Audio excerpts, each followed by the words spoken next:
The most suitable zones in the USA for growing grapes in the pergola style: 1. California, Napa Valley, Sonoma, Central Valley, Paso, Robles. California's climate is hot, sunny, and arid, ideal for pergolas. Many grape plantations and wine grapes are also grown here in pergolas or other vertical styles.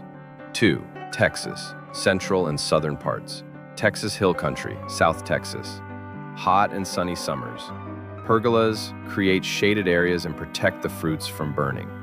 3. Arizona, New Mexico, dry and hot climate. Pergolas protect the grapes from excessive sun. 4. Florida, northern and central parts. Tropical and subtropical climates are suitable for growing grapes. The pergola style provides decorative and practical benefits. Varieties such as Muscadine grapes are used.